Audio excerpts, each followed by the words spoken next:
Hi, I'm Dustin Fisher, Integrated Solutions Coordinator out of our Holdridge Support Center. Today I'm going to talk to you about CommandPRO operation, adjustments, and optimization. In this video, we'll go over the CommandPRO joystick controls. So first of all, you have your park button here if you want to lock your machine in park.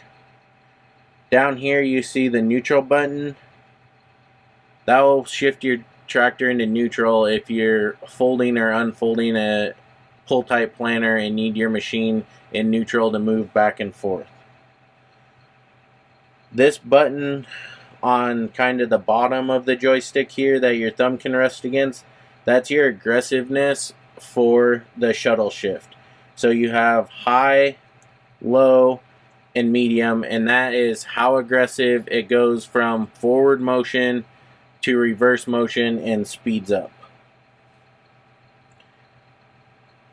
The button up here, that's a rocker switch. The back button is set speed 1 and the front button is set speed 2 to adjust your set speeds, or when you go into forward detent, how fast it will go.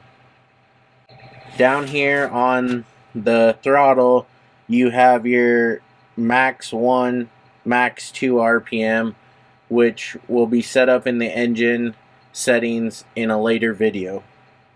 Thank you for watching the CommandPRO video today. If you have any additional questions, please contact your local Landmark Implement location.